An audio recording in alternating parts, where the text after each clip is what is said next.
पैगंबर हज़रत मोहम्मद, पथदर्शक फरिश्ता जिब्राइल।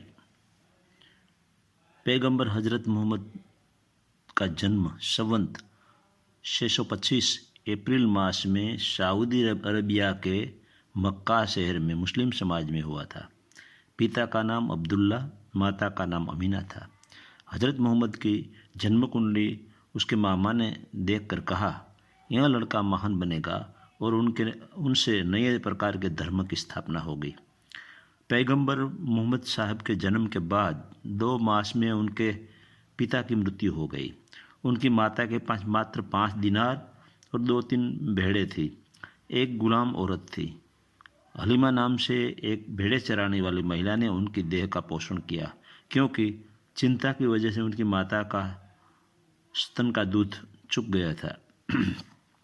6 साल की आयु में उनकी माता बालक मोहम्मद को लेकर मदीना ले गई। थोड़े ही समय में मदीना रुकने के बाद मक्का आ रहे थे तो रास्ते में अबुआ नाम के गांव में उनकी माता का देहांत हो गया।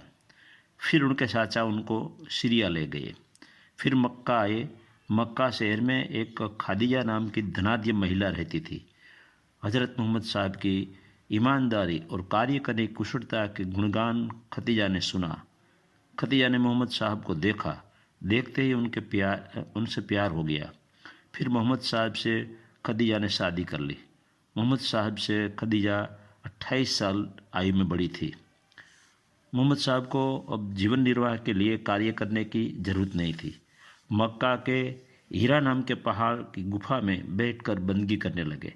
जब उनकी आयु 40 साल की हुई तब वो रात्रि के समय अपने पलंग पर मौन होकर आराम कर रहे थे। तब आकाशवाणी यानी अलौकिक मधुर आवाज़ में हुई, मोहम्मद लिख। वो तो अनपढ़ थे, क्या लिखे।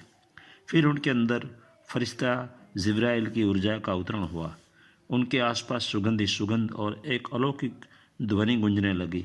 उनकी पत्नी खदीजा को कहा, मेरी समझ में नहीं आ रहा है, मुझे क्या हो रहा है। मुझे बहुत ठंड लग रही है, मेरे ऊपर गुदड़ी बिछा दे। उनकी पत्नी खदीजा खुदा की बंदगी करने वाली पीठ समझदार महिला थी।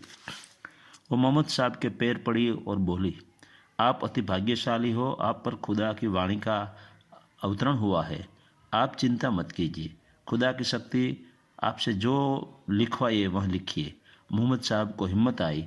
एक के बाद एक कलमा उतरने लगा और कुरान शरीफ प्रकट हुई। मोहम्मद साहब जागृत हुए, पैगंबर बने। जागृत होने के बाद 3 मास में उनके 40 शिष्य हुए।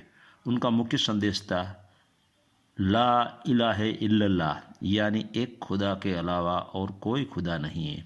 मोहम्मद साहब की वाणी में अंधश्रद्धा, पाखंडी मुल्लाओं के धर्म के ठेकेदार पर प्रहार था। इसलिए तथाकथित धार्मिक लोग और मुल्ला उनके विरोधी हो गए।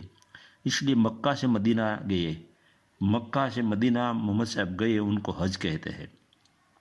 कुरान शरीफ में कहीं भी ऐसा उल्लेख नहीं है कि गाडर जैसा अबोल प्राणी का वध कर उनका मांस भक्षण कर उत्सव मनाए। मोहम्मद साहब ने हज की तब से मुसलमानों हिजरी संवत गिनते हैं। मोहम्मद साहब को खाने में खजूर प्रिय थी। अपने पास एक भी दिनार यानी रुपया रखते नहीं। दिल के बड़े उदार थे। खजूर या दिनार जो भी उनके भाविक लोग देते थे वो तुरंत खैरात कर देते थे। संवत 688 अप्रैल मास में 63 साल की आयु भुगत कर मदीना में देह त्याग कर दिया। आज मदीना में हज़रत मोहम्मद साहब की मजार बनी हुई है। करोड़ों मुस्लिम मक्का मदीना की यात्रा करते हैं। मक्का में काबा का पत्थर है। उनके ऊपर 670 किलो की चादर, 21 करोड़ या 10 लाख का ग्लास और 120 किलो सोने का वरख और 50 किलो चांदी लगाई गई है। जब मदीना में खुदा के नबी मोहम्मद साहब ने रात्रि के समय देह त्याग किया तब 5 दिनार उनकी पत्नी ने बचा लिए थे। उनको बुखार था, नींद नहीं आ रही थी। उनकी पत्नी को कहा, तुमने कुछ दिनार बचा कर रखा है? उसकी पत्नी ने हाँ कहा।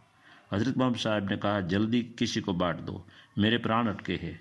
रात्रि के समय एक भिखारी आया, 5 दिनार उनको दे दिया गया और मोहम्मद साहब ने देह त्याग कर दिया। हज़रत मोहम्मद साहब के पीछे अनेक शुभ संत हुए। अब कुरान की थोड़ी आयतें सुनाता हूँ। 1, प्रत्येक जीवित प्राणी के प्रति दया रखो, इस भलाई करने का इनाम मिलेगा। 2, अपनी औरतों को मस्जिद में आने से मत रोको, खुदा के लिए दोनों समान हैं। 3, अल्लाह के सबसे बड़े दुश्मन वो है जो अपने को इस्लाम कहलाते हैं और हिंसा भ्रष्टाचार करके पशु और मानवी का खून बहाते हैं। 4, मूर्तियों के प्रति घृणा का भाव दूर करो और झूठ बोलना बंद करो। 5, हे मोमिनो, किसी भी प्रकार की हिंसा से दूर रहो। 6, धन के बाहर का जो बोझा उठाते हैं वह कभी खुदा के परम आनंद के पहाड़ पर चढ़ नहीं सकते। 7, जो अपना पूरा जीवन ज्ञान के लिए समर्पित कर देते हैं वो इंसान कभी नहीं मरते, वो अमर है। हे मोमिनो 8, हे मोमिनो, अन्य को परेशान मत करो, किसी को कड़वे वचन मत कहिए, किसी की निंदा मत कीजिए, अपने भीतर में अहंकार को जगह मत दीजिए, यही इस्लाम यानी शांति का सच्चा पंथ है। 9, जो अल्लाह की राह पर खर्च करने में कंजूसी करते हैं वह असल में अपने हाथ से बर्बाद होते हैं। 10, सुबह शाम अल्लाह की इबादत कीजिए और दिन में उसकी याद के साथ कार्य कीजिए।